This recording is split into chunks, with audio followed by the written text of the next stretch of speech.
So for our casual viewers who are just finding us for the first time, look back behind the backstop. See all those golf carts? Probably should explain the obvious to those that are passionate about this event. Those are all scouts, and because we're past the recruiting period for college coaches, those are all professional scouts.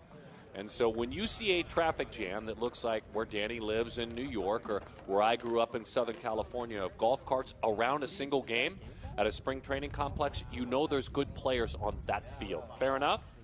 Oh, yeah. Yeah, I mean, gosh, that is one of the coolest parts. And you hear people who work in baseball and they ask you, what's it like in Jupiter? I want to go. It's top of my list. And I tell them, well, first of all, there's 1,000 golf carts.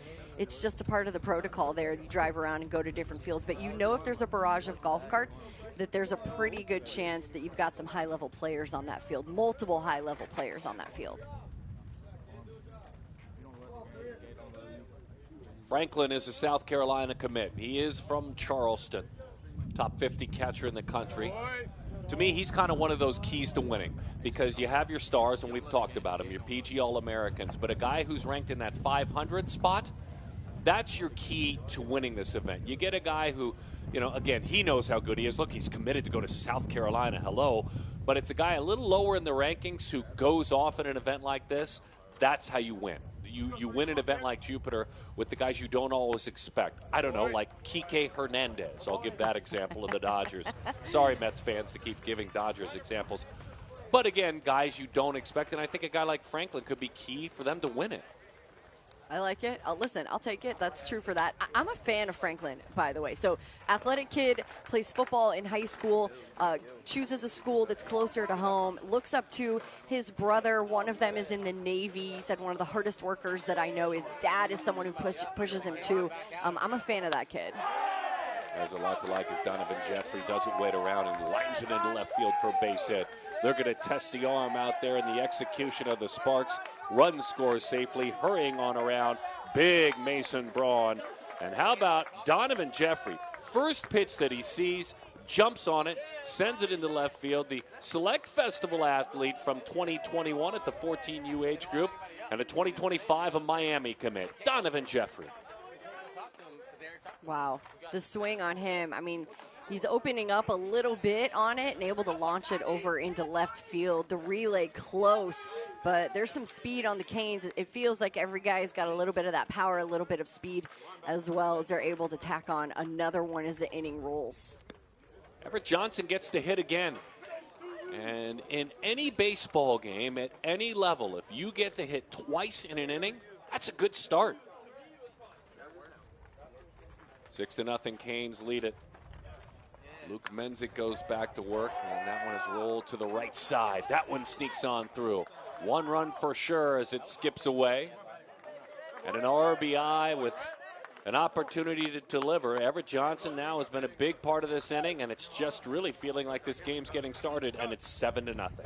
Yeah, 7-0, 2 outs, and this is what this team does, right? Again, he's able to get the pitch he wants and put it in play, bringing another run home. These guys aren't trying to do too much. They understand the pace of this game is that they just want to put the ball in play, pass the baton, so to speak, and bring in another run. That's their style, and it's a ton of fun to watch. Really, it's not fun probably for the Sparks right now, but it's fun to watch the Canes play baseball.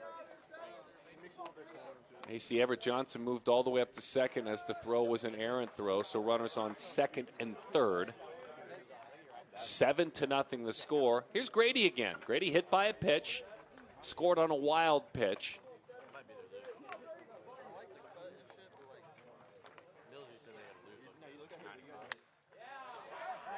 As he lets that one travel deep into his stance, lifts it into left field, and into the glove it goes of Wyatt Warrow. Couple of putaways out there for Warrow and the Sparks, but a big start for the Canes national team. They put 7 on the board here in Jupiter.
Darren, thanks for spending time with us here in Jupiter, Florida. The Canes put a big one on the board, and again against the Sparks. The goal's simple for the Canes to win this whole thing, and they've done so in the past multiple times. It's a rich tradition with a ton of major leaguers, the likes of Corbin Carroll and Joe Adell, and I'm just scratching the surface on players. So here are the keys to the kingdom. D, I threw these out there, but I'd love for you to kind of maybe unlock what some of these mean as you see them. Yeah, I mean, listen, I think to be able to win in Jupiter, we know that, and you mentioned it, sometimes it's the unlikely hero, but it's also having a lot of arms. Because when you get to the last day, when you get to championship day, you've used everybody to get to this point. You've got to have a couple extra guys in there to help you get past what is going to be two very tired but hungry teams that want to win the whole dang thing, right? And I also think a part of that, as you said, you know, I'll throw Mark Vientos in there for the Mets. We know that he's somebody who was an All-American for perfect game. Mark Vientos for the Mets, the unlikely hero, right? The guy you don't expect. Every team's got one of those. It makes it extra special on championship day. Love it. Love the mention. Aiden Ohava gets a chance to swing the bat, number 15 on that jersey. Aiden from Oak Lawn, Illinois, goes to Brother Rice and is an East Michigan commit, Eastern Michigan University. We've all been there, right, as athletes, whether your sport is a diamond sport when you're a younger athlete like Danny in softball minus baseball. You've been in these games where you know you're outmatched. You know you're playing the one that everyone talks about all the time. And there's a couple of ways to look at it, and I'm guessing the grittiness of this Midwestern team, the Cangelosi Sparks, I can guess pretty simply. They love it. They don't love the score, but you wake up and you're looking at your coffee or whatever you consume, your cereal, to your protein in the morning, and you're thinking about that chance. You look forward to that chance. The result you'd love to upset, but these are moments for the guys in the other dugout that are equally as meaningful for Cangelosi Sparks.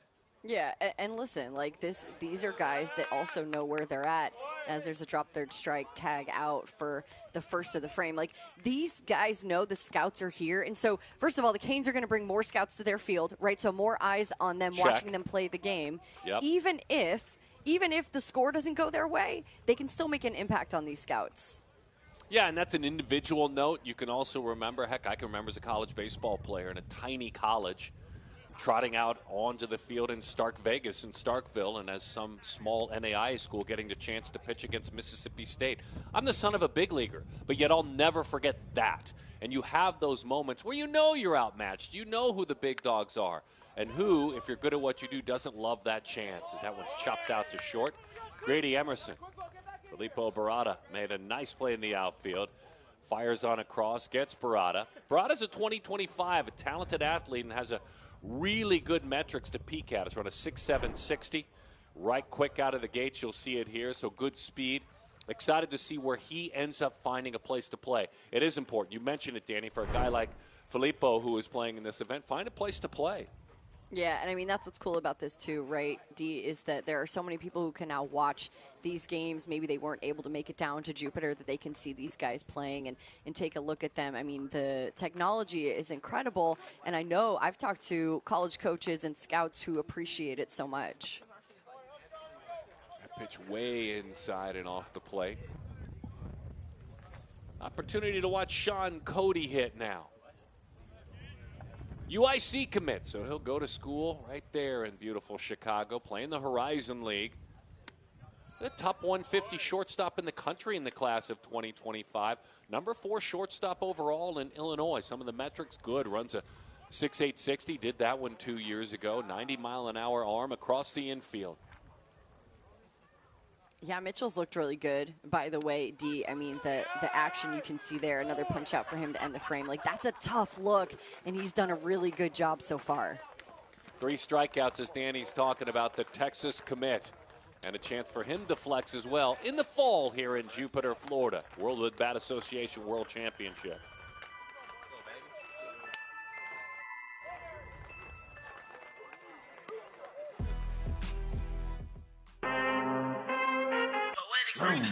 I need all the wins, yeah. Ain't no L's, I gotta get it, no call it quits, yeah.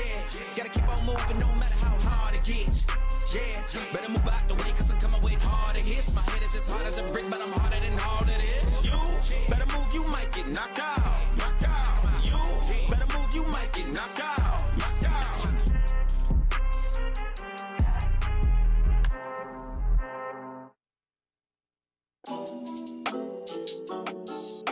I'm in the big leagues, told her don't miss me.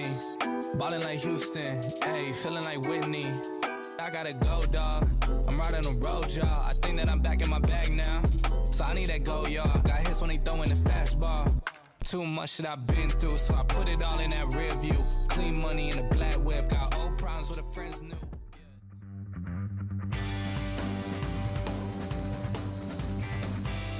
The 2025 season is in front of us now. Perfect Game announcing the World Series and World Wood Bat tournaments around the country. You can see 13 through 15U right there in June and July in Sanford, Florida, the beautiful Boomba Complex. That's just outside of Orlando. And of course, excited about those future of the game, Prospect Pathway, and then the 16, 17, and 18U World Series. I always call it the Gates of Hades event in Surprise, Arizona. It's hot in Phoenix in the summertime, but that's an invite-only event. It's just after PG National. And despite the heat, the best players in the country playing the 17U World Series. Make sure your calendar for your team includes a trip at that age group.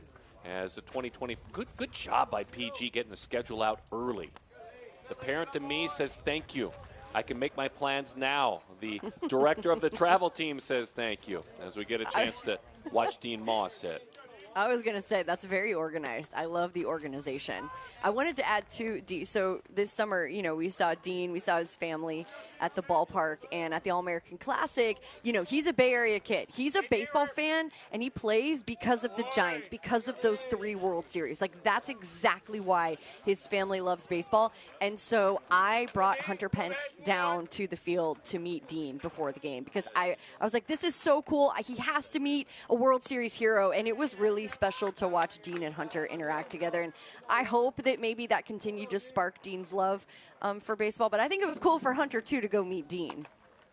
Hunter's that kind of guy. He really embraced it. It was a wonderful opportunity. Good pitch, freezes him over the inside corner. Moss had a breaking ball followed up by a fastball. And again, we tip our cap to Luke Manzik, who's looking for a reset. This is one of the best players in the country he just struck out. Yeah, and I think that when you get a chance to just catch your breath after you've gone through the lineup, you're a little more familiar. I'm not surprised that this is how he started things off. That was a little changeup, by the way. That was a little front door changeup, 85 miles an hour. His fastball's right back up above 90. Two-way player Ethan Bingaman comes up empty, and you know what? That fastball there, good dive, real heavy down under the swing of Bingaman. Well, I think with this Canes team, D, you've got to be a little more crafty. You've got to be able to execute, right? Which I think at this level, this is what you start to learn to do. And that's what he's got to do to have success in this game and get his team back in the dugout. And it's working, right? You get the ground out. You got 2 outs now, and you're 1 out away from heading back in to bring your offense up. Sean Cody over to Brady Cunningham making that play. Cody, the second baseman. You get a couple of quick outs. You don't want to be talking about run rules and stuff like that in that situation. You want all 7 3-out frames of your at-bats. You want them all, to your point, Danny, to play in front of scouts, to play in front of your family, your teammates. You want them all, and so it becomes a battle of wills in a sense. Okay, we had a 7 spot hung on us. What's next? Well, let's add a few and let's keep them at 7. Yeah, I mean, I don't know how long you can keep the lineup down for the Canes, but I will say that when you go through that lineup once, you kind of saw, all right, those guys were eating up my fastball. I was leaving some pitches hanging. Let's make some adjustments. And that's when you give Menzik a ton of credit, especially in front of these scouts. Hey, the kid can go back, make an adjustment, and recognize what he needs to do to have a little bit more success and make it a bit trickier for the Canes. Luke Menzik, the son of Todd and Heather, and the younger brother to Landon, his older brother, just about a year older, as he just racked up a quality inning. He sat the Canes down 1-2-3. A beautiful reset for Luke, the Xavier commit who idolizes Jack Leiter working. Had a few frames of Leiter that we watched that inning, the athletic right-hander. His team looking to get it going.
7-0 is the score as we welcome you back to Jupiter, Florida. The Canes organization.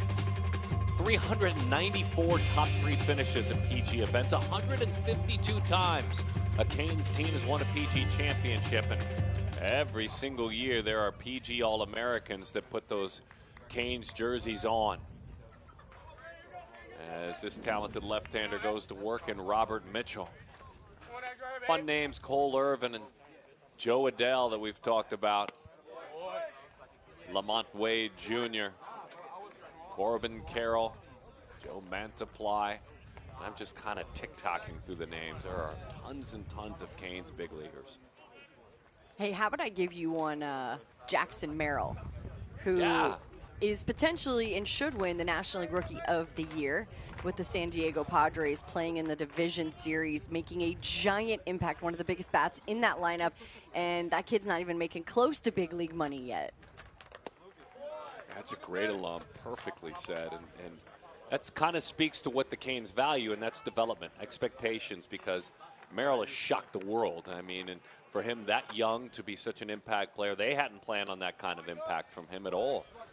Brady Cunningham is hitting now against the talented left-hander Xavier Mitchell. Cunningham, a right-handed pitcher by trade, but talented enough to play first base, play on the corner infield. And Brady's a 27. What a fun chance for him. He's still just 15 years old. Oh, I'm jealous of getting this chance. Good for Brady. Yeah, and again, right, you can see all of the golf carts behind this game.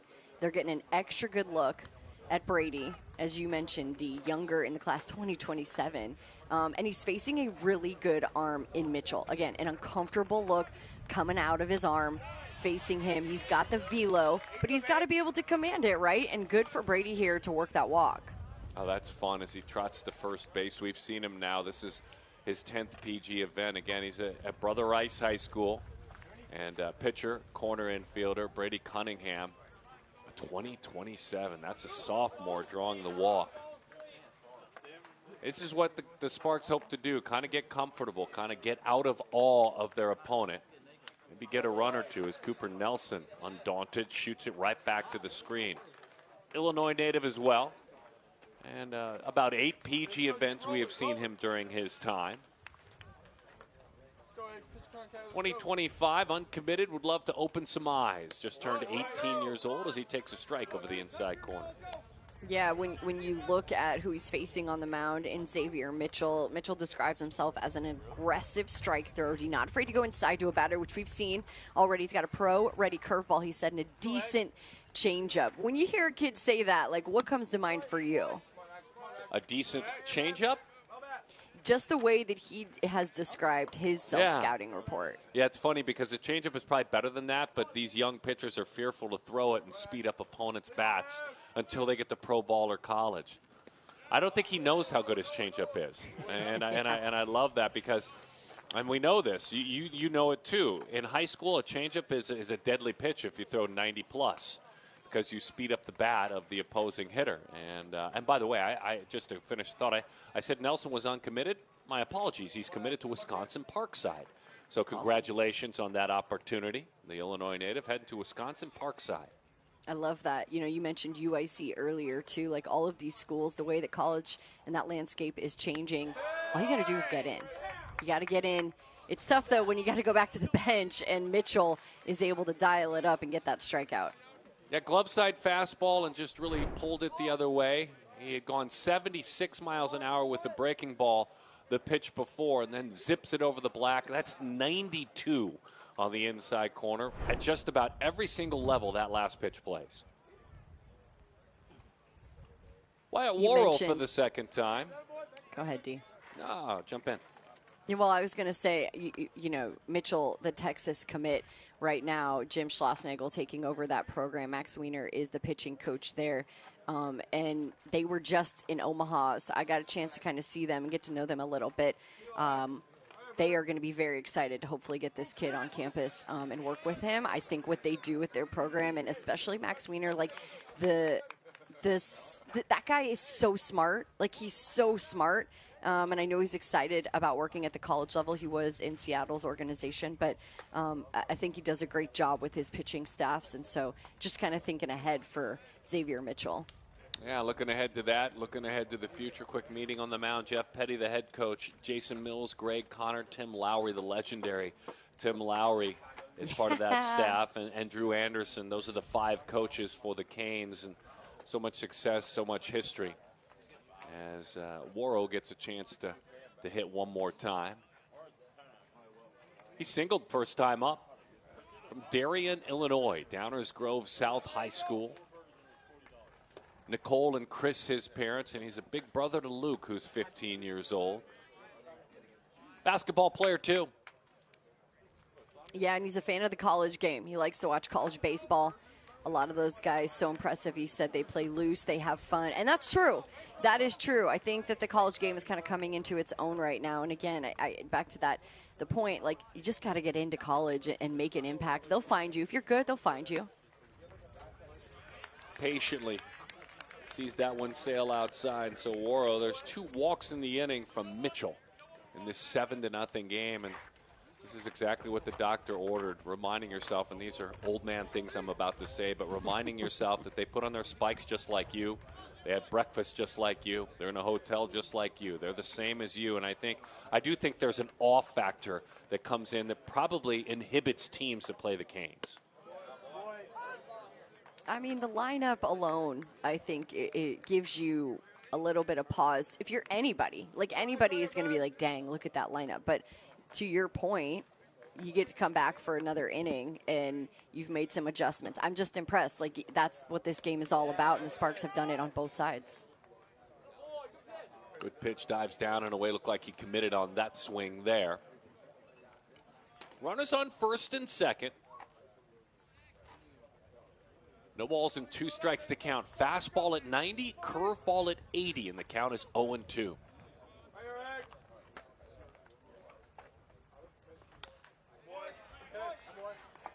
Just got a piece of that one and shoots it foul.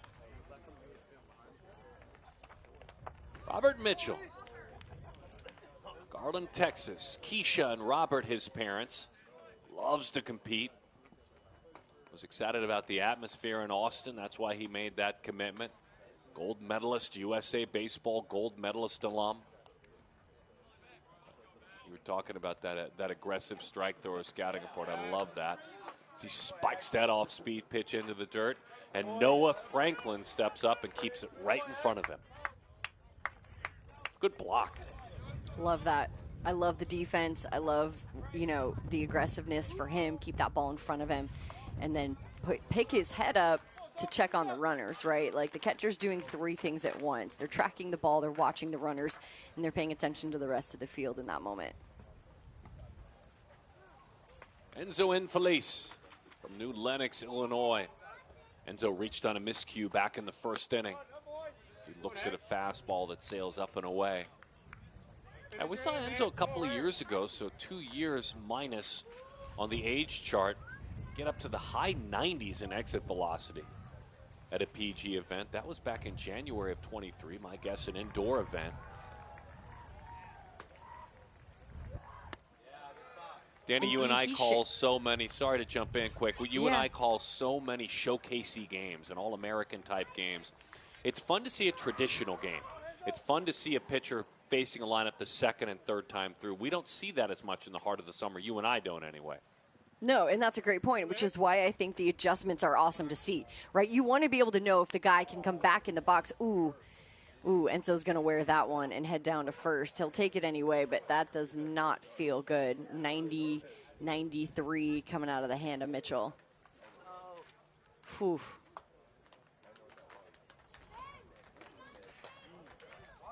He'll walk it off. Understand now maybe he'll get his opposing pitcher on the ropes. Doesn't make it feel good.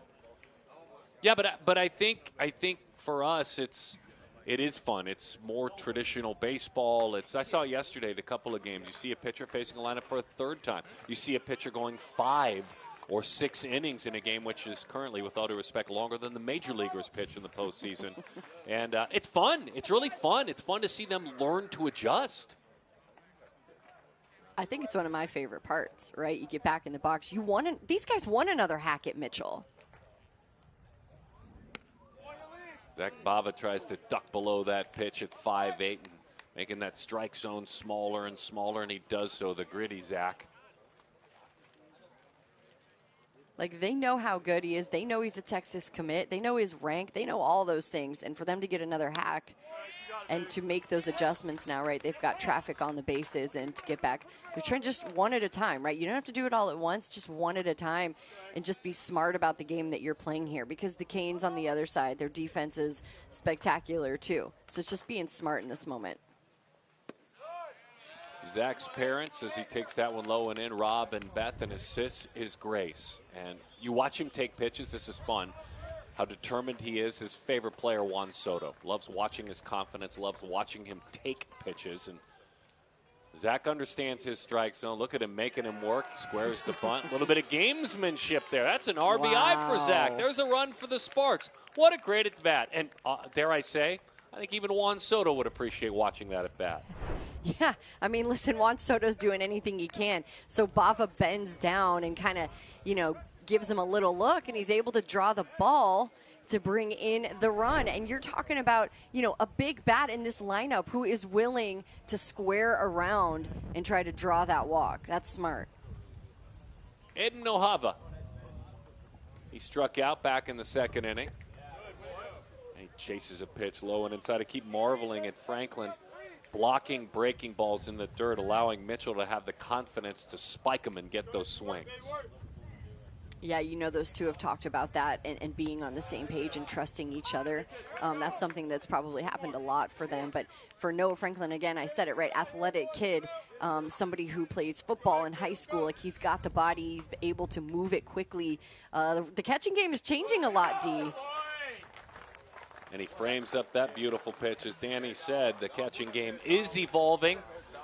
Go down to up. Make sure you present strikes. But if you go down to one knee and you're unable to block, you lost a part of your game. We're not seeing that from Noah Franklin. Really doing a good job behind the plate. Mitchell gets off the hook. He's up 6.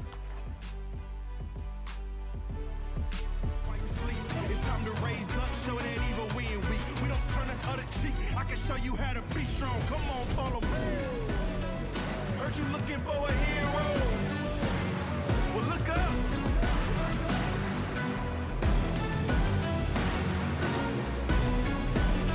I know the journey got hard for a minute, but I ain't giving this up. I got the heart of a champion. If I get knocked down, I get back up. If you take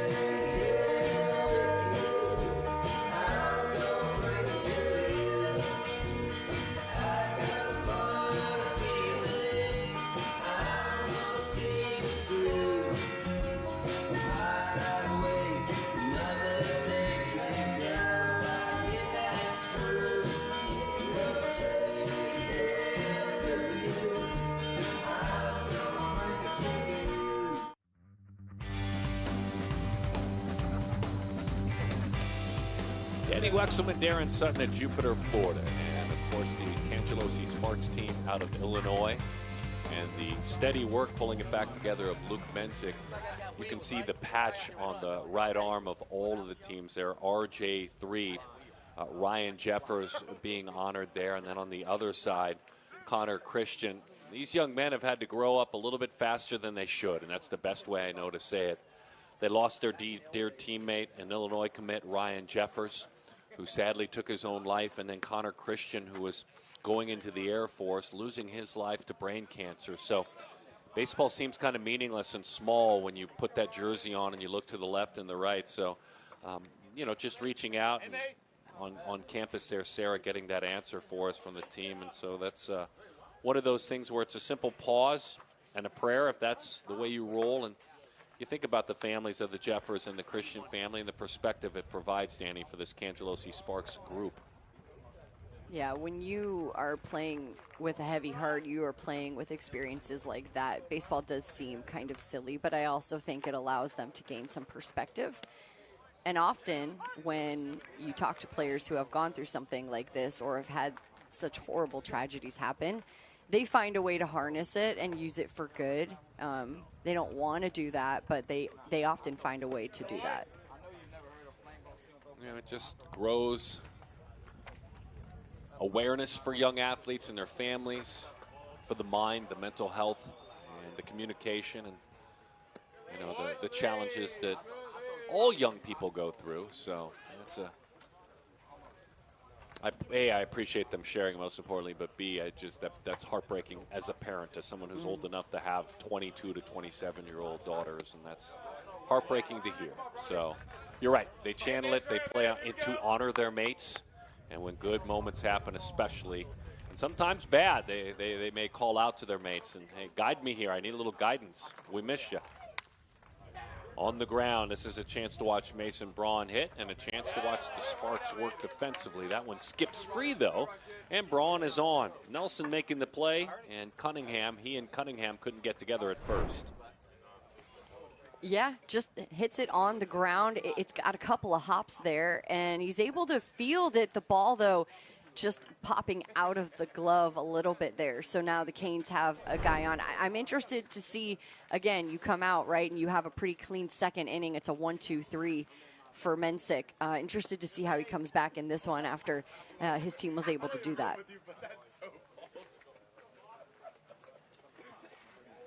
Boston Kellner flied to left field, the Arizona native. He's at Hamilton High School, great sports high school in the great state of Arizona, as the breaking ball drops in there for a strike. 1-1 the count from Luke Mensick. You were talking about Mensick and his admiration for Jack Leiter, another athletic pitcher. I mean, you can look at their frames and they seem similar. Yeah, we had a chance to get to know Jack when he was in high school, and I know he got a little taste of the big leagues this year. It's a great guy to look up to. Obviously, great family, great baseball family. But Jack is a consummate professional, Vanderbilt alum now, and dominated there. Really fun to watch him pitch in college and see what his path is going to look like now. But that's a great person to look up to. I love getting to kind of hear, D, who these guys like. Sometimes it's very personal to them, right? Maybe a guy they work out with back home, or maybe it is the Mike Trouts and the Mookie Betts and the Shohei Ohtanis of the baseball world.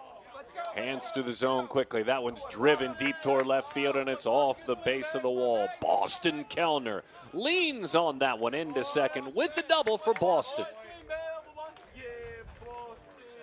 Yeah, he launched that one.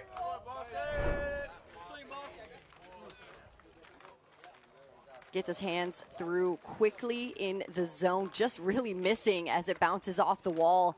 D, almost out of the ballpark for him, but that's just the kind of power that he's starting to grow into. We mentioned it. We saw him when he was growing up a little bit, middle school, high school, and you see him here now playing for the Canes and doing damage. Joshua Campbell had a sac fly and an RBI. He gets another chance to hit, and a balk is called, and a run will score. See if we can capture what occurred. Probably was on his way to come set, and then without stepping off, it didn't do so properly, and that's unfortunate. 8-1 the score, so a balk called as that one dives low. Yeah, that's unfortunate, D. I feel like Luke Mensick has found himself a little bit more. We saw that in the second inning, that clean inning for him. So unfortunate that that's the call and the run comes home. But again, I like the adjustments. I love that pitch. Yeah, hammer breaking ball right at the knees. Beautiful pitch. Good tight slider with like a 12-6 break. You're exactly right. And then he follows it up with one down and away. So in, and then a snapdragon, and it's 1-2. And by the way, how about Enzo blocking his man up behind the plate too, and Felice. Yeah, the batteries. I mean, you got to trust your guy, right? Especially when you're facing this team. And you're throwing pitches like that. And again, I think that's kind of the key this morning for the Sparks. If they want a chance to stay in this ball game, it's about executing those off-speed pitches. I think the Canes can hit fastballs for days, but it's about the off-speed. Bouncing ball into the middle of the diamond. Infield was played in, and on across the diamond, the runner stays put at third. You play the infield in. Again, we're talking about things like mercy rules, things you want to avoid. So Look at them at the cut of the grass and a really good pitch for the first out. Yeah, listen, you got to make that play. They're able to execute it. They do a nice job. They keep the run from coming home. And again, clean baseball, right? You can't make mistakes against this Canes team. No free walks, no free passes. Bouncing ball, infield drawn in. Oh, he can't grab the handle on it, so he fires on across the diamond. A run will score. It's that great first step from Kellner. Made a great play, leaving his feet, Cooper Nelson, but when he went to grab the baseball, he couldn't. Yeah, I mean, what an effort, right? You're on the lip of the grass, and you've got that run and the speed from Kellner. Watch him come in. But that is a heck of an effort from Nelson.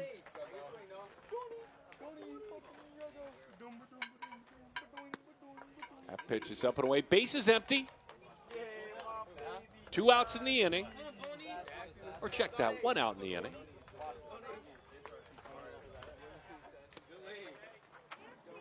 Oh, wait, 2 outs in the inning. Let me get it right. 2 outs in the inning. Perfect, perfect. Donovan Jeffrey takes a pitch. Just missed the outside corner. I kind of like me some Luke Mensick. I don't know what else to say. I know it's not going his way today, but there's a bright future ahead. Oh, I think there's a ton to like. It's interesting. Jeffrey's got his back foot all the way back in the box, too, and we've seen some of the off speeds that Mensa can throw. So it's kind of interesting that he's back in the box, maybe to see that spin and see those off speeds a little bit more. But listen, Luke Mensick is going to go to college, and he's going to develop, and he's going to be a guy in the next couple of years. I think what he has is really great foundational stuff. The velo, as you mentioned, D is hoping to tick that up too, and that's going to be helpful. But to me, like watching the big league game, it's all about execution, right? Like that pitch misses, Jeffrey works the walk. It's all about execution. Every guy at the big league level, you know, this can throw 100. That's not special anymore. But can you locate your off-speed pitches? Can you go east to west, north to south? Like, what can you do for me in that regard? I think that's a difference maker, and Mensick's got some of that stuff already. He may be done for the day, and that's a great summation by you of who he is. He may be done for the day. We'll see. I know that we peeked out there a few minutes ago, and Luke McClure was warming out there in the pen. I believe it was Luke McClure. And there's a lot to like about the Sparks. We've gotten some big news, perfect game, too, about Illinois. And I know we were hearing that starting in 2025 in July, Perfect Game is going to begin, along with the Sparks and partnering, events at the Crossroads Sports Complex in New Lenox, Illinois, their hometown. Facility housing 9 high school-sized turf fields, able to convert into 22 youth fields. That's 45 miles from Chicago. So that's big news. They shared that with us this morning. Pass that along. Crossroads Sports Complex, New Lenox, Illinois. The Sparks, a big partner. 9 beautiful fields, 22 youth fields just outside of Chicago, as that one's low. That's awesome. That is very cool. Super exciting for that area as well. We all know what happens when you build more ballparks, more people come. It's great for the community. That one rolled foul. This is Everett Johnson back to the top of the order. It's been an Everett kind of day. He's got a couple of hits. He's got a run scored. He's got an RBI. North Carolina State commit Everett Johnson.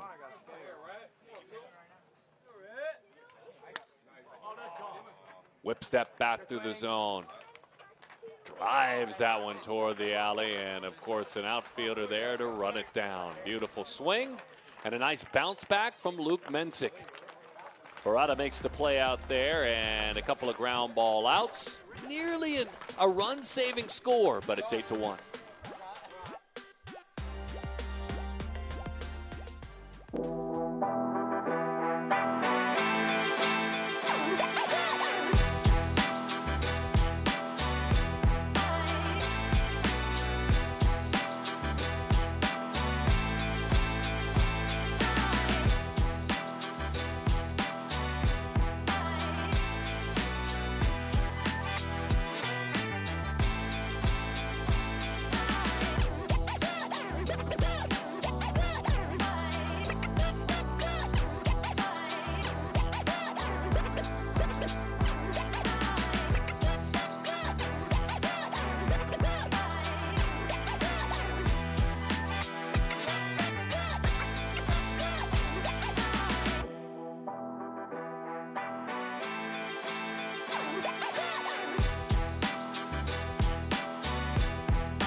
You look back at the history of Major League Baseball players and where it all starts. The Canes, a lot of times, are one of the foundational teams, and we get excited. My home is in the Valley of the Sun in Phoenix, Arizona, and nothing gave me more great joy, despite the fact I'm a Dodgers fan, than watching what perfect game alum and PG American, All-American, and Canes alum Corbin Carroll has done. And despite having a slow start to this year, showed a ton of grit. I don't know, like a Sparks player would show, and had a great second half. We're very proud of Corbin Carroll, Danny.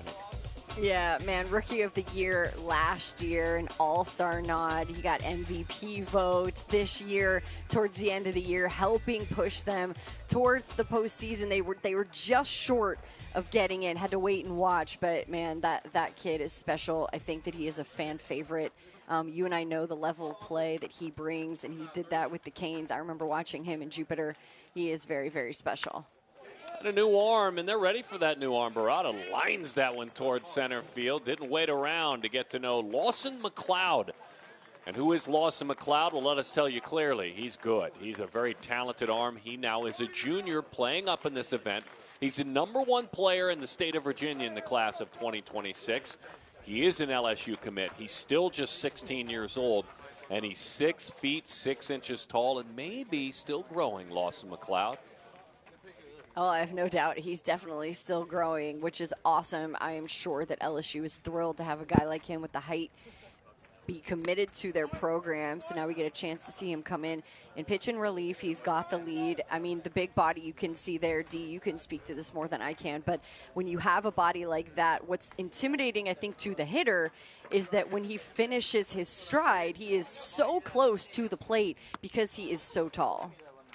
Yes, they call that extension, or as you if you want to say it casually, just extension with an ST toward the plate. Yeah, so right away, by the way, Filippo Barada, kudos to him because he turned 94. First pitch he saw at 94 and hit it triple digits right back at him. Yeah, you're right. It's a big frame. It's a big frame and a lot of strength. I'm excited to watch Lawson work.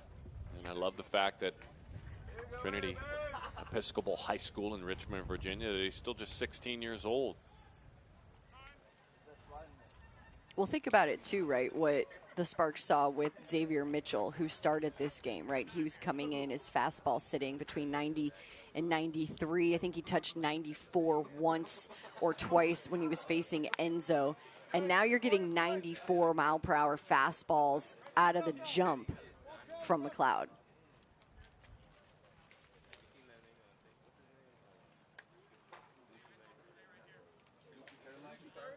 Luke Menzik, we tip our cap to him. The work he has done. McLeod, 1 year younger, a larger frame. Threw 92 at Perfect Games Junior National Showcase this year. That's a breaking ball. That's strike 3. That's nice. Yeah, you come in with the velocity that McLeod can bring, and then again, just executing off-speed pitches, giving them a different look.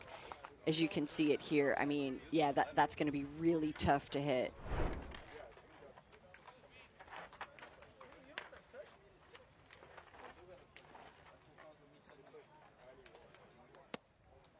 Goes back to that same pitch, misses down and away over the shoe tops. Brady Cunningham now.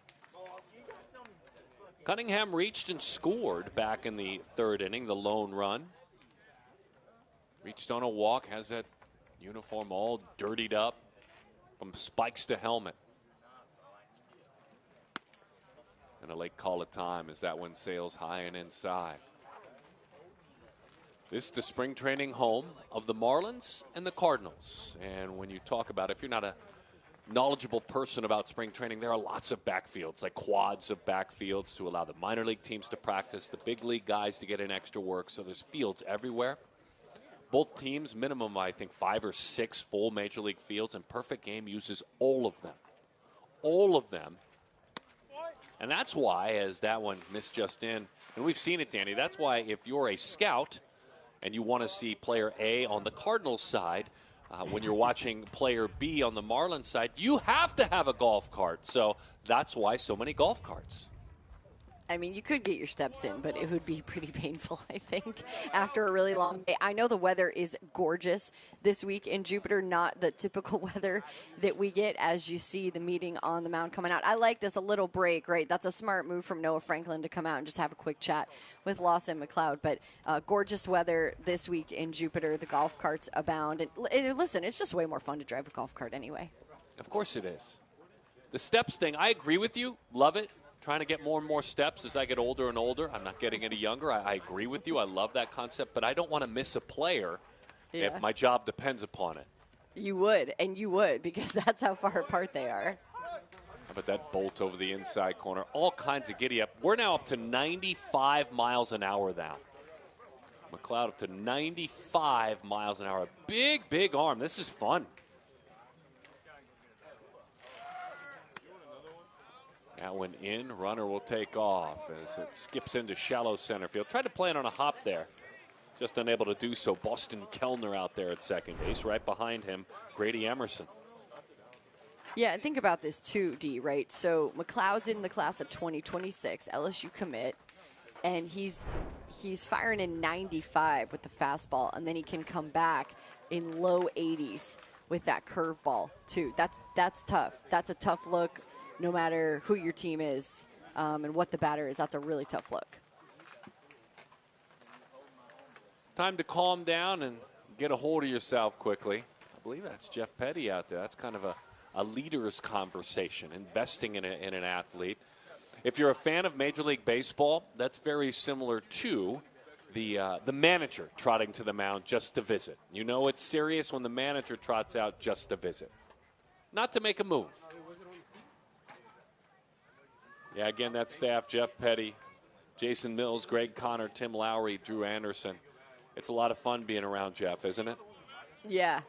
And listen, Tim's my guy. Tim Lowry, man, every time I see him at events, he's got a big smile on his face. He is just the best. He pays attention to everyone in baseball, everything going on, and he's just a legend. Trying to bunt one, and it's popped up into the air and couldn't hold on as it pops in and out of the catcher's mitt from Franklin. Got a single this inning, have a strikeout and a walk to follow it up. You know what I like about that meeting too, D? Both meetings, right? So Franklin comes out and then McLeod fires in a strike right after that, and then Jeff Petty comes out to have the chat. It's always learning, right? Like they are in it to win it here, but they're in it to learn. That's what this whole thing is all about, is to develop in the moment. I love that Petty came out. Breaking ball dots the outside corner. Good tight spin on that one. Barada's at second. Cunningham is at first. Cooper Nelson with a shot. The shortstop struck out looking. First time up. Waves over the top of that one. That's fun news that we were able to share with you earlier about that great complex in New Lenox, Illinois. I think you're seeing more and more of that go on with Perfect Game to grow regionally the development of players. It's a little stolen base. Why not? Sneaks out That was a good front. jump. That was a great jump. Barada just took off. You could see he stole that one on the pitcher. Great jump. Gets himself to third. 2 runners in scoring position now. Yeah, you see Cunningham trailed him. Double steal. You wouldn't see that much down 8-1, but why not in an event like this? Good fastball. Blows him away, and down goes Cooper Nelson. Yeah, and again, you just seeing Lawson McLeod kind of work through a couple of different things, right? There's been 2 mound meetings with him so far coming out for this inning, and he's able to come in and blow that fastball by. He's topped out at 95 so far in this outing. That's a huge out for them with the Sparks threatening. Back to the top of the order, and Waro, who is singled, who has walked as he shoots that fastball high. 1-0 the count to Wyatt.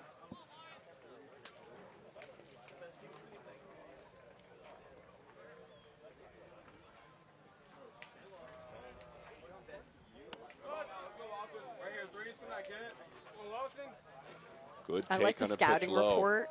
Yeah, for Waro. D, I'm a scrappy lefty, gap-to-gap power. I don't strike out a lot. I'm good at working at bats, and I'm always having fun on the field. Love that. Great points. Great points made. Yeah, and so these are dreams. These are dream scenarios. You're confident in who you are. You know you're playing a big school guy. You know you're a Northern Illinois commit. And this is what you love. I mean, how much fun to face an athlete a year younger with, you know, a massive arm and see if you can school him. And so far, very patient. Well, I'm telling you, two of the first 3 pitches, though they were balls in this matchup, 95 miles an hour.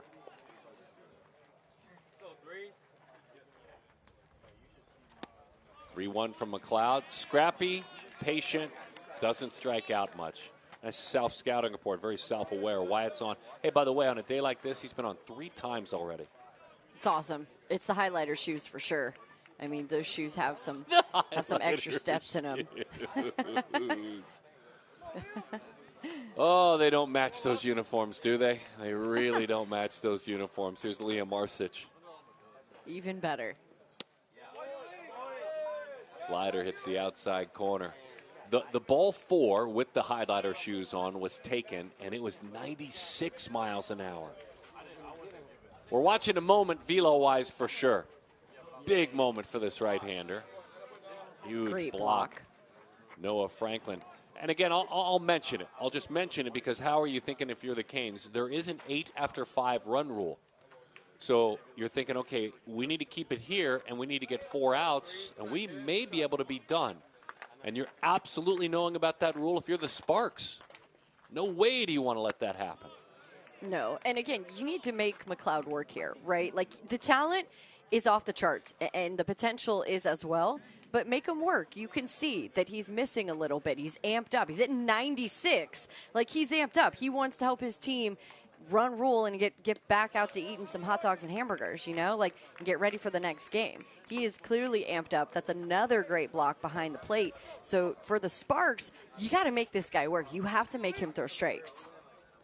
Liam Marsic hopes to start his freshman year at Toledo, wants to roll out with a 3.9 plus GPA and get straight A's in this his senior year, has lofty goals as he faces now 3-1. That's an RBI for Liam. Back-to-back walks patiently, working with the gifted young pitcher, I mean a talented draft-style arm, and just going to school. 9-2. Yeah, these are great moments. I love this so much, right? Because the Canes are dripping with talent. It's a team that is always picked to get to the championship. They have the potential to do that every year. And the Sparks are making him work. And I love it because you can see it on both sides. They're playing smart baseball. And Lawson McLeod has the ability to blow it by him. But that can't always work. They can't always be the go-to pitch, right? So this is a really great baseball moment. And here comes Enzo. And Enzo can change the game with one swing of the bat. Slugger Enzo and Felice from Providence Catholic.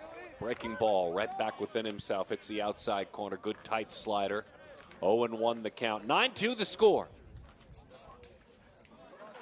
Sparks want to play all 7 innings in this game. Big swing, and he overswung just a little bit. You see that front shoulder leak out, that head taking a peek out to the outfield wall. No balls, 2 strikes. See if he believes in an elevated fastball here. Instead, it's into the dirt, far enough away to play to run. 1-2 the count. 9-3 the score.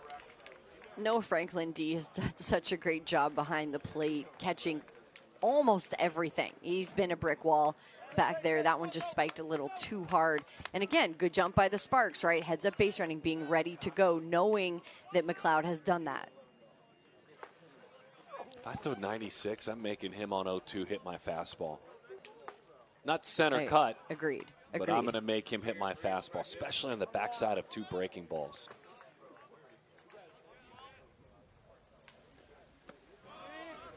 That's 4 consecutive breaking balls. 9-3 the score. Looks like they have that technology too, D. They're getting the pitch sent to them on the wrist. 5 straight breaking balls.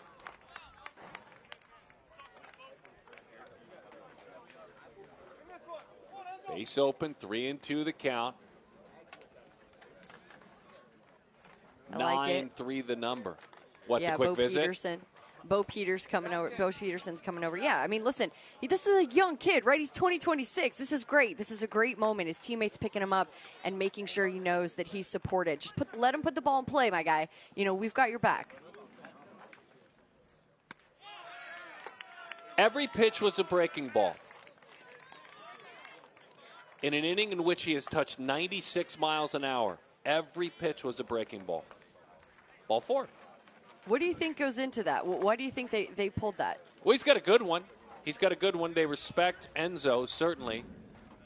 And I think maybe they were thinking what I was thinking. If I'm Enzo, I'm looking fastball now. I'm gearing up for that velo, and they never threw it. And now they've got to deal with this man who's just no fun in Zach Bava. I mean, good luck. He just prides himself in being patient. And it's inside. There's a fastball, 1-0. This moment was like literally scripted for Zach. Bases full, need more runs, pesky hitter. Little Soto shuffle action. We'll see. Yeah, they're starting to get working in the bullpen. Nice job by a production team. That's chasing awesome. that bullpen, which, by the way, is outside of the field of play, and it's a hurry up. Jackson getting ready out there. Jackson Cornelo. There's a pretty pitch. Fastball, 2-1 the count.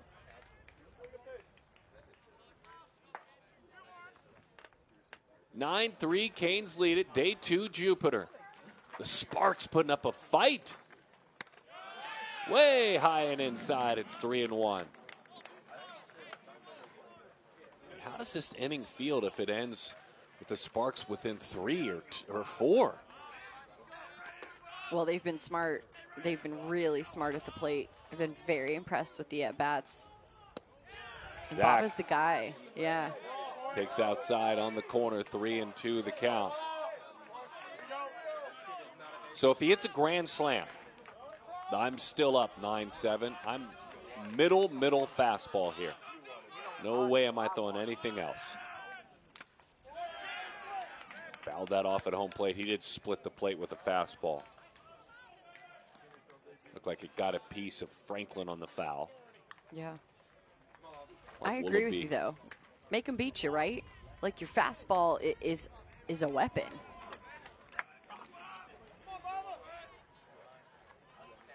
Yeah, this is battle low, and it's been all fastballs, 93 up to 94, 95 miles an hour. Zach Bava, the pesky hitter. High pop up. And they'll run out of space off to the left side.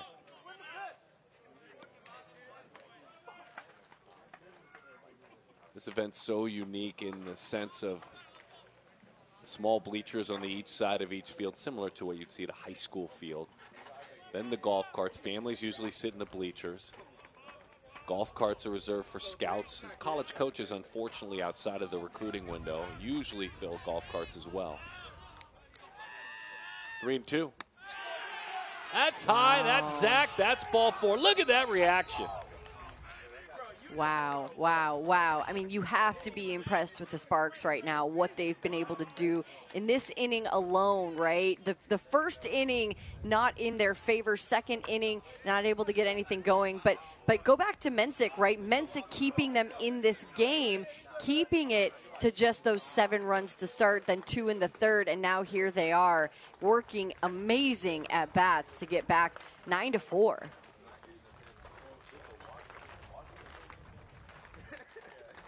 And they're going to make a change. Jackson Cornelo was warming in the pen. P.J. Morlando once wore a Canes uniform. He was a first-round pick of the Marlins and a PG All-American. We tease things up with so much great content around PG. And here's a look at P.J.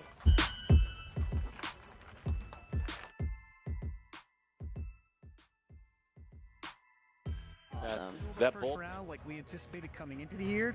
The stock has dropped this spring amid questions about his usable power and athleticism, making it unlikely that he'll go in the first round as once projected.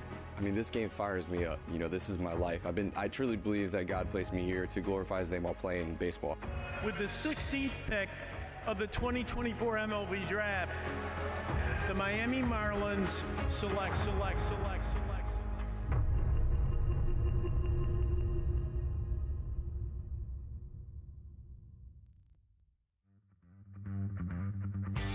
It's our fourth year. Sport facilities.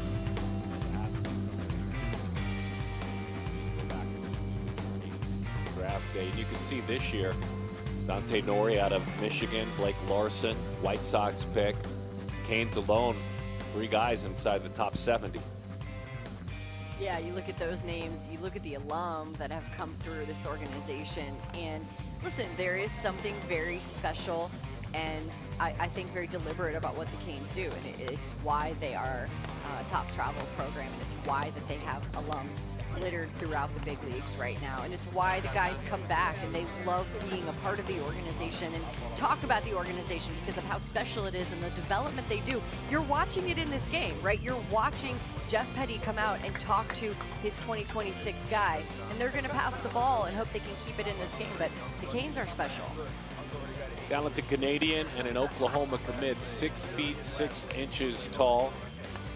It's a TNXL Academy. There's a handful of athletes that play in this Canes uniforms that are with TNXL. So excited to see him go to work. It's a massive frame for Jackson as well. They're just growing 6'6" players across the country here on the Canes.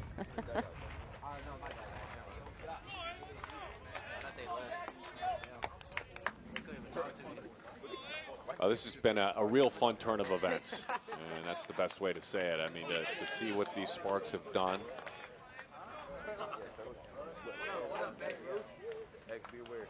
They've done a great job so far. They've put 3 up on the board. They're trailing by 5.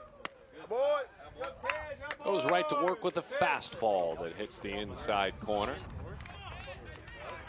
Number 5 overall player in Ontario. Cornello, 6'6", as you mentioned. Oh, that's a good-looking snapdragon that wraps around the inside corner. Slider, strike 2. Yeah, and again, the job, right? You're coming in with the bases loaded. That's a tall task right there. There's 2 outs, but you just need 1 more. You got to let your defense play for you and get your team back to the dugout. The Sparks have made that very difficult this inning. Jackson Cornello has that one miss in and off the plate. 18 years old, a little bit past, almost 18 and a half years old. We've seen him at 8 different PG events, Jackson, as he faces Aiden Ohava.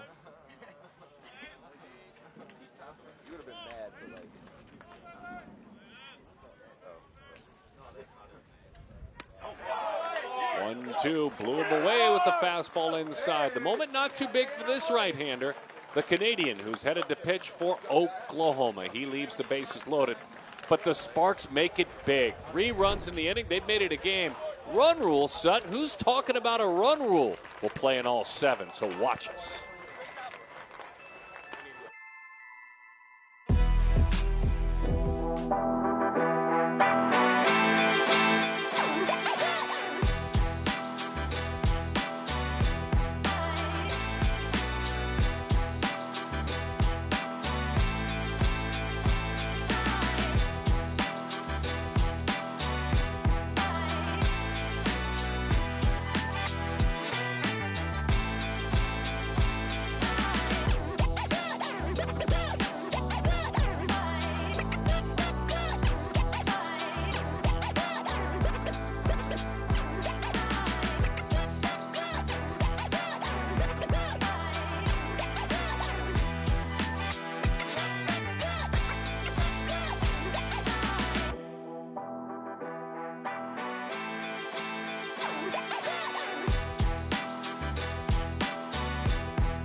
day for these teams. Both teams, Danny talked about it, were victorious yesterday in day one.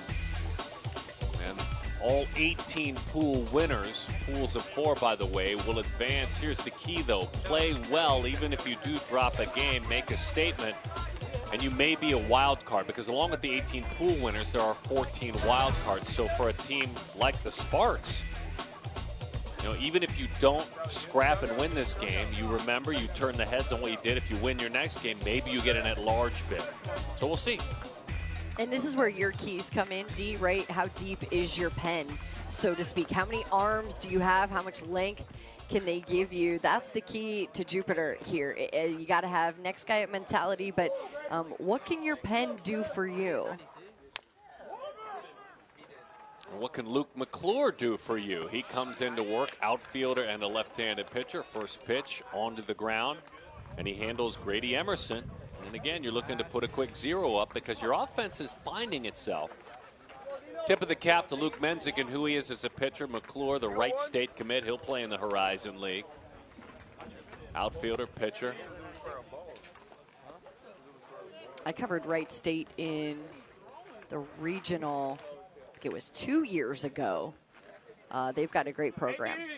Really like them. Really great group of guys. Tough baseball. They don't sleep on their offense. They can hit. Yeah. Kind of like that Missouri State attitude of offense over the last couple of years. It's just yuck, dangerous. Indiana State as well. Some of those Midwestern teams are aggressive and do a lot of damage. Like Dean Moss does. Yeah, I would say so. Very aggressive. Big bat here, right? Big moment for McClure to come in. And I would guess, D, that, you know, he's also been watching and paying attention. Hey, here's what these guys have been swinging at. Here's what they are not going to touch.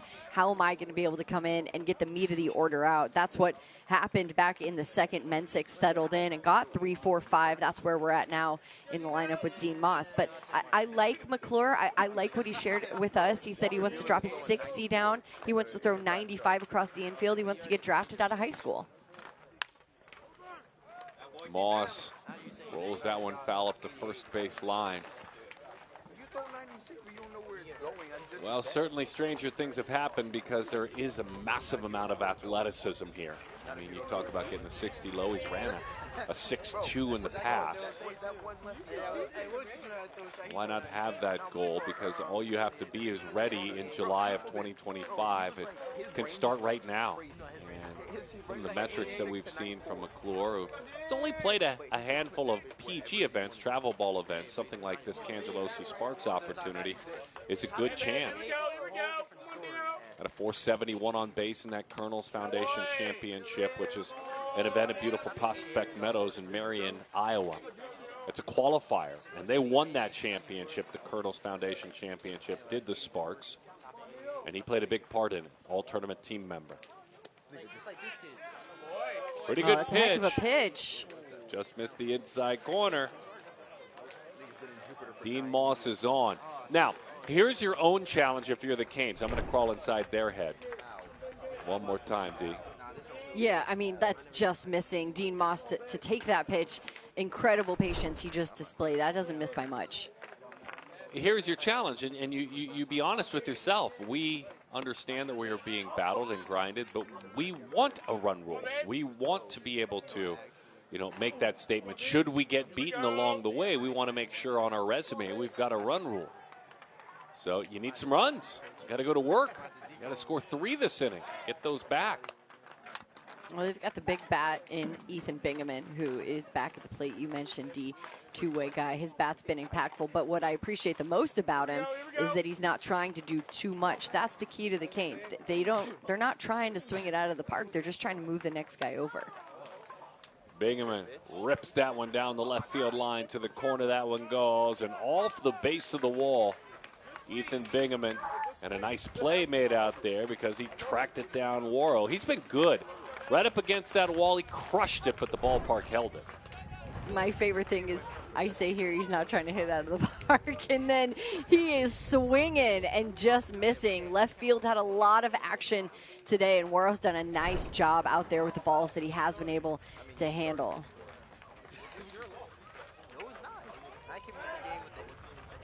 There is no I in team, but there is an I in Ethan. Just thought I'd share that with you. Unique spelling of the name. Thank you. Bo Peterson takes a pitch outside. I tell you, the Sparks kind of have. There's something itching with these Sparks. They've made it a game. I mean, within 5 is not a game. I don't want to patronize them, but they got a chance to make things uncomfortable, especially a quick 0 here. Well, it's been a tale of 2 games, right? Early on, as Dean Moss uses his speed to take the bag. They put up 7 in the bottom of the first, and then they weren't able to score again until the third. They only got 2, which kind of opened the door for the Sparks. And again, I go back to Luke Menzik, who was able to put up the 0, able to limit the damage and allow his team to think, hey, all right, wait a second. Like, this is not about to be a bashing. We're going to keep ourselves in this ball game. And they're at bats. In the next 2 innings, in the third and the fourth, much better approach at the plate. Big exhale there and an opportunity to deal with McClure on the mound, the talented outfielder trying to help out as a pitcher. Brian and Kelly, his parents. Brian and Kelly McClure as he deals that one. And it hits the outside corner. Good spin on that breaking ball. That Brian, by the way, D, played in the minors for a bit. Sorry to interrupt you. No, go ahead. With the Padres organization, he said, I get a chance, I can watch highlights of my dad. And his favorite player is Bryce Harper. That's pretty cool, huh? Yeah. My favorite thing to do, is ask these guys, you watch highlights? Their dads who played and whatnot. You watch highlights of your dad? Some of them say yes, like, yeah, they're watching on YouTube, and some of them will say, well, there aren't that many highlights. I'm like, man, come on, you got to give a little more respect to your dad than that. So I appreciate when they're watching the highlights of their dads. I think there's plenty of highlights of your dad, D. Yeah, he only Cy Young and Nolan Ryan made more starts in the history of the sport, so there's some video still left out there, even though it was a generation plus back. I always remind them when they give that answer because they're kind of giving it to you tongue-in-cheek. Yeah. First, we'll watch this 2-2. Took a breaking ball and lifts it foul to the left side. You know how I enjoy these athletes and kind of give the pushback, but not everyone does because they're special young men, but I kind of become the big brother at times, and if they do say that to you, if I hear that, oh, I don't know, whatever, there aren't many highlights, and my response will simply be, more if there are in you in pro ball right now. Yeah, I like that. I like that a lot. As that one's rolled to the right side, gobbled up, and to the bag. Brady Cunningham makes that play look easy, and thank goodness there are no highlights of my 11 ERA in pro ball in A ball. Here in Jupiter, this is fun. The Sparks are making it interesting down 5. It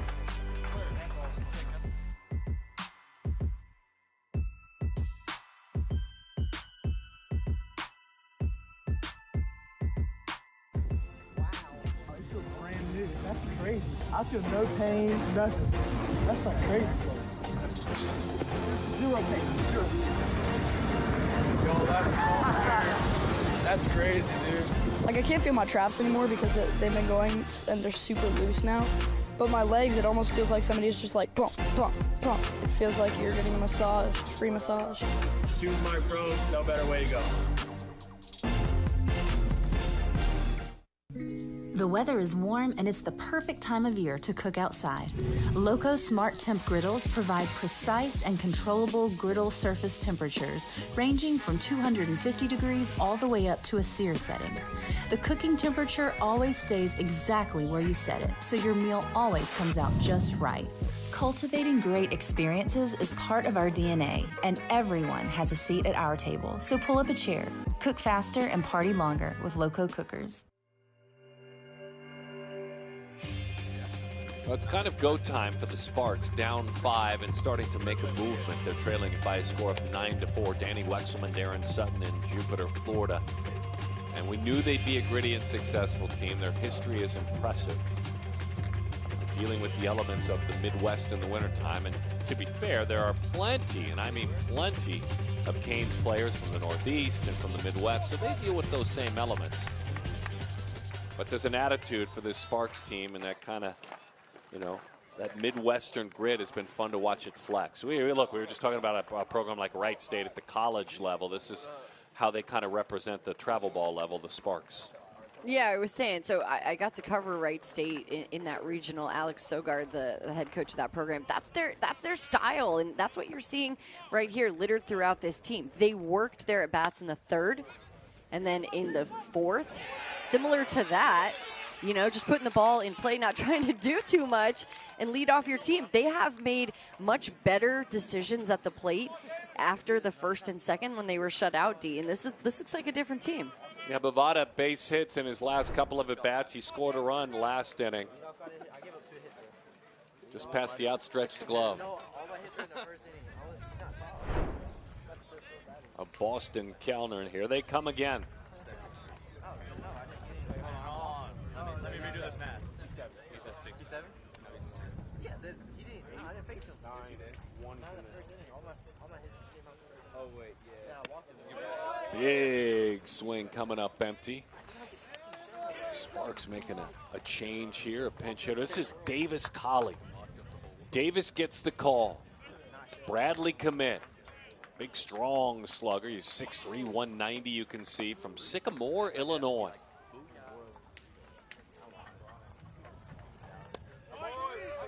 Good fastball just outside. Jackson Cornello, the Canadian.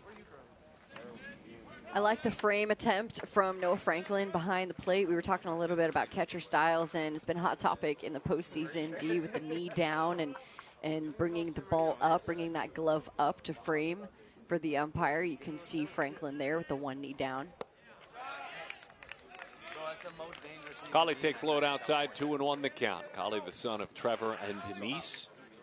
He calls the Sparks his second family. This kind of sums up how these players feel about travel ball.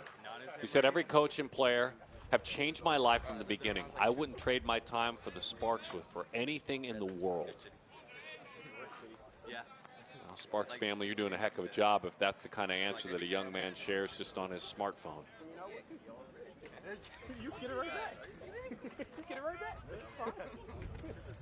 Jackson Cornello, 2-1 the count. Runner at first.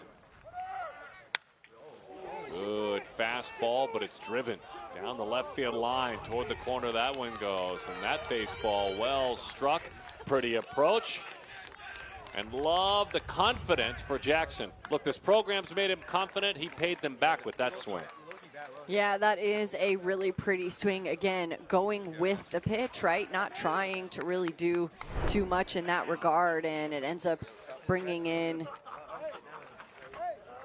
or excuse me, ends up being just important in this inning. Yeah. Yeah, they stopped Barada at third, to your point. That was explosive, though. These ballparks play big, folks, Danny. They play big. And to go the other way and nearly leave the yard the other way, that's incredible. Yeah, just kind of shows you the kind of power that they have. Again, just waiting for your pitch, being a little more particular, not trying to swing out of your shoes here in this moment, knowing that you are trying to work back, still down by 5. But the swing decisions are good, and 2 guys on now. Shot the other way, dying line drive right into the glove of second baseman Boston Kellner. You love the approach, just couldn't square it up.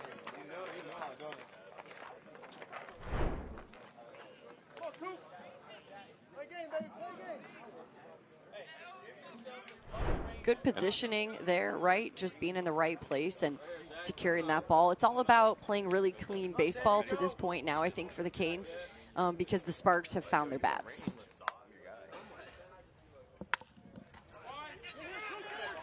Rolled toward the hole, sliding attempt up with it on to first. Not in time. And the beat goes on for the Sparks. Cooper Nelson plates a run. And it's there you have 9-5. it, right? Yeah, this is, you know, this is kind of a page out of the Canes book right now, right? You're putting the ball in play. You're hustling down the line, knowing what's at stake.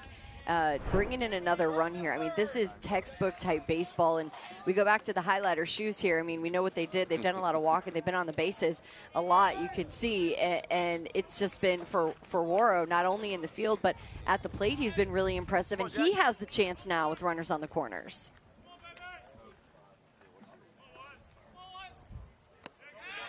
We're out of scores on that one.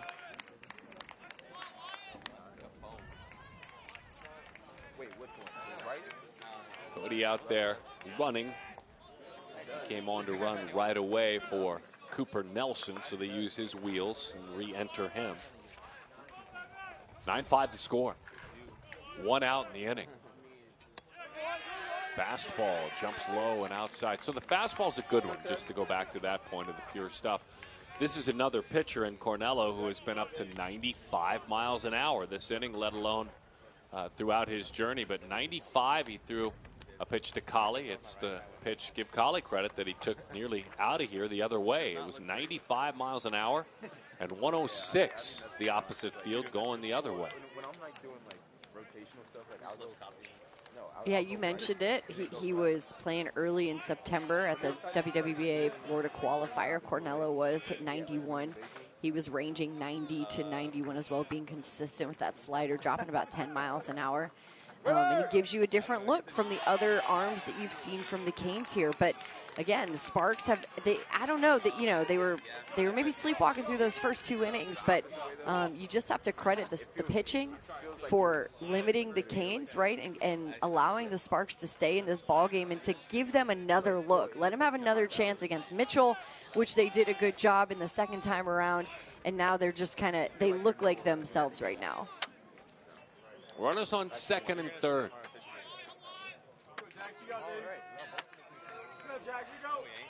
Chance to really make it interesting now.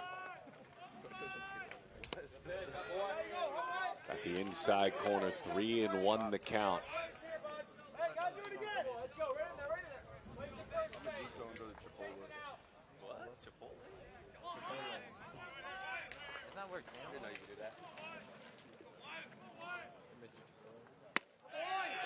Fastball inside, but he got the call. A little bit of an extended strike zone there. Mike Willoughby liked it, though, the home plate umpire. Yeah, that one, Waro had to kind of dodge out of the way. Not the pitch you want to hit anyway, right? That's not the one you want to swing at. You want to make sure you get one you can handle.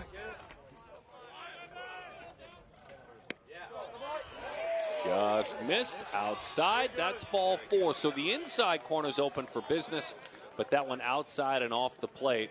Waro has had an unbelievable day. Singled and now has walked 3 times and scored a run. This is now officially not like, yay, good for them, they're avoiding the run rule. They're trying to win this game now. Yeah, I mean, it looks like a beast has been woken up in the Sparks team. And let's be honest, right? You come into this and you allow a 7 spot in the first. I mean, that would make me mad too. I would take that personally too, and I would be like, guys, we are better than this. I'm sure they had those conversations in the dugout that they can come here and hang and play, and it doesn't matter who's across from them. It's right, like that's a thing we hear a lot in college. It doesn't really matter who you're playing. It's more so what's our style. Stick to our style of baseball. I heard that a lot with Wake Forest the last couple of years. Tom Walter, the head coach of that program, and it's funny the way that it's very confident the way that they talk. It's not really about who they're facing. It's about them sticking to their game plan. And now you've seen that with the Sparks in the past 3 innings now, a much better job at the plate, making the decisions against the really good arms of the Canes. And so Liam Arcich will take a chance. Bases full, just 1 out, the Toledo commit. Top 100 outfielder in the country in the class of 2025. Liam doesn't wait around, pops that one up. Easy chance in center field for Moss. How deep is it? The tag toward the plate, head first slide, and it's 9-6. Deep enough to plate that run as Sean Cody scampered on home. And the 6th run of the game, that's good cashing in by Liam on an at-bat. Make sure you get that next run. Hey, the Sparks are here. They have arrived. They have made this a ball game now, only down by 3 runs. It was looking a little bleak early, D, and that's right there. That play to me encapsulates what they've done the past 3 innings now. They didn't allow the 7 spot to eat them up early in this, and they're right back in it. End zone now with runners on first and second. Into the dirt it goes, not far enough away. Noah Franklin scampers to pull it right back in that area.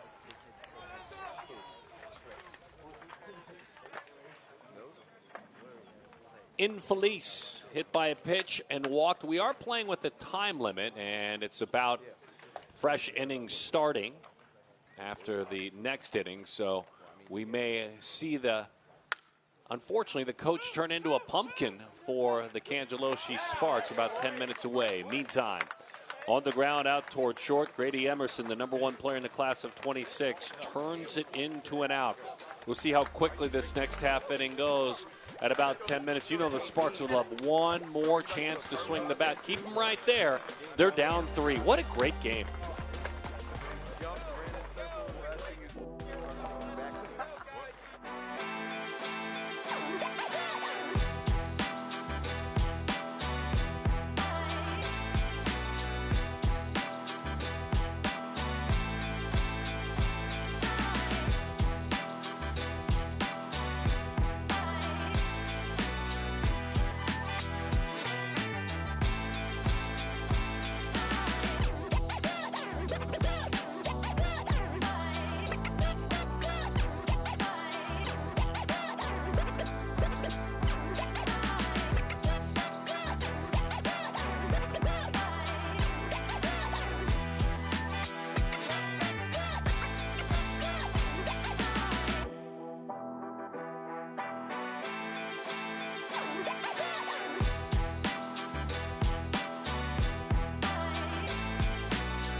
Danny Wexelman, Darren Sutton. This is in case you're just joining us. Last 3 innings, the Cangelosi Sparks, the pride of Illinois, have awakened.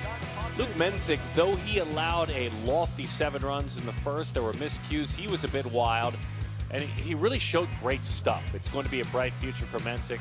The Texas commit Mitchell was outstanding. And then, of course, in the bottom of the first, everybody pitched in. One of the best teams in the country, the Canes national team, plating 7 in the first. And that really has turned out to be the story in this game. Those 7 runs in the first inning as the Canes were taking on the Sparks. And it's almost as if the Sparks were playing the ghost of the Canes and all the Canes from years gone by, not the current bunch in the other dugout. And you and I have seen it at all levels. Heck, I remember calling a Major League game, Diamondbacks-Yankees, years ago, where I felt like the Diamondbacks wanted to ask for autographs of the Yankees before they played them.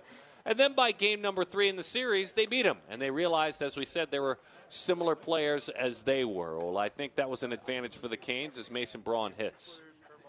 That was what happened at the World Baseball Classic.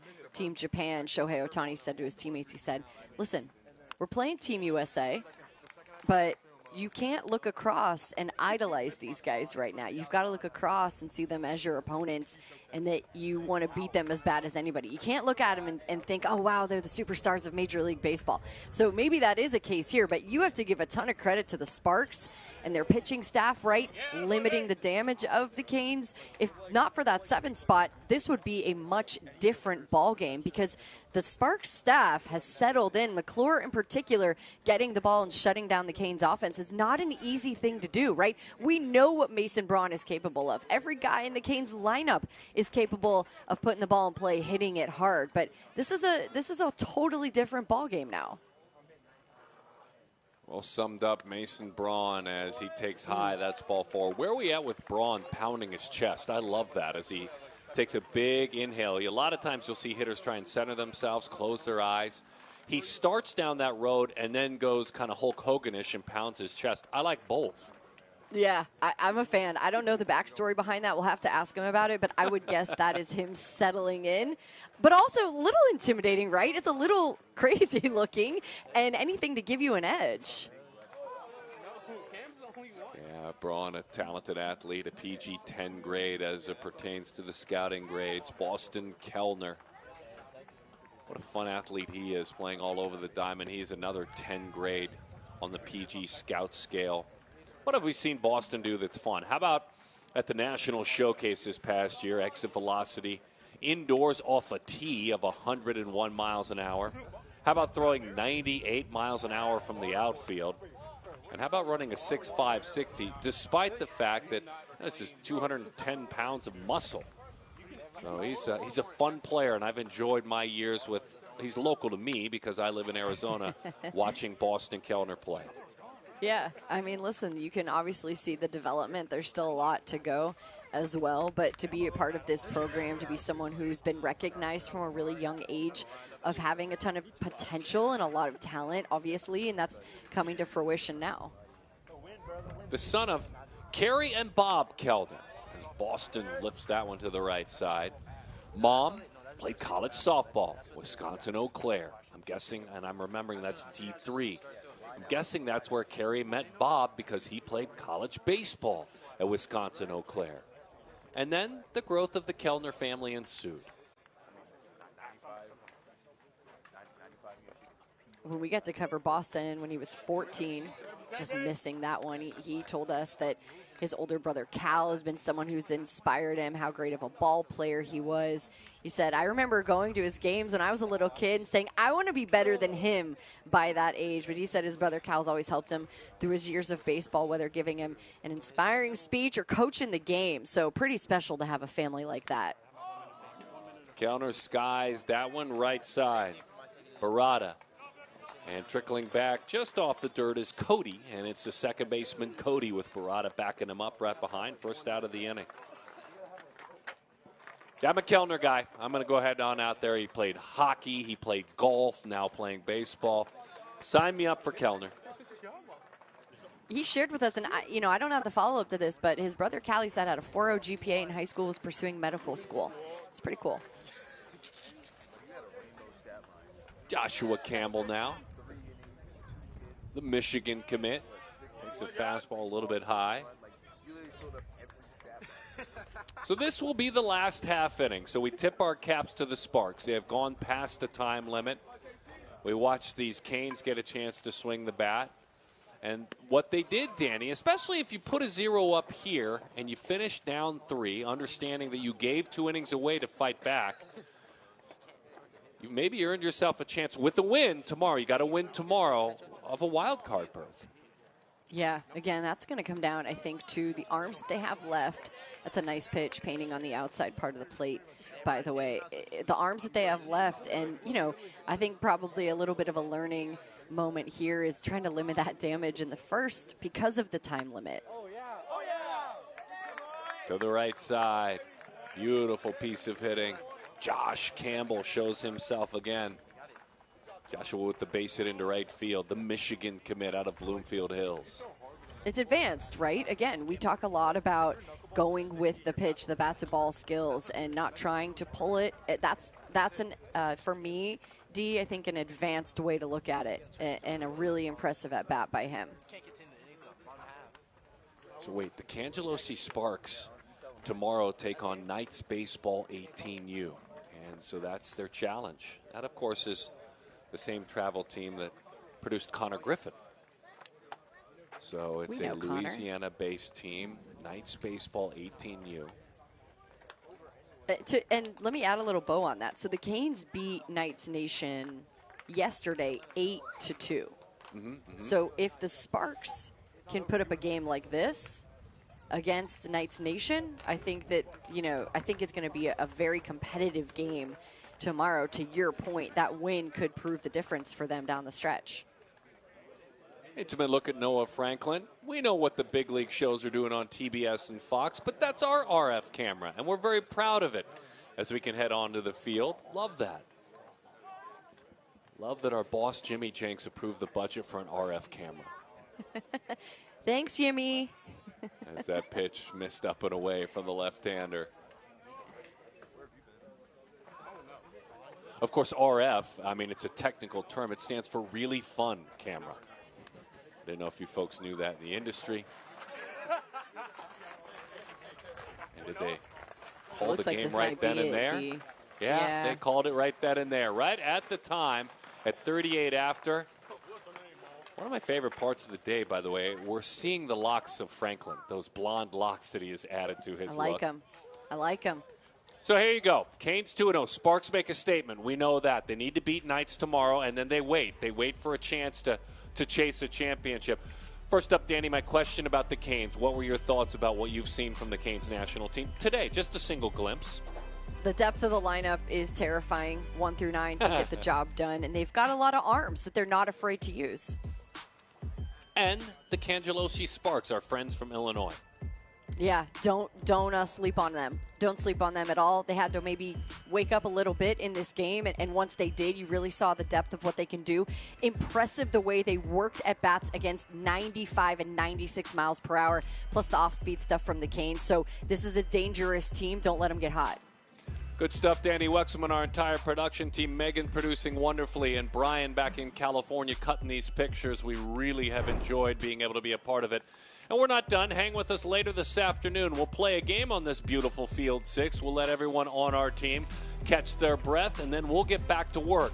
Tentatively, 3 o'clock Eastern. Just keep an eye out. Keep it right here on Perfect Game TV. Wow Factor National against the Royal Scout team. Wow Factor National against the Royal Scout team.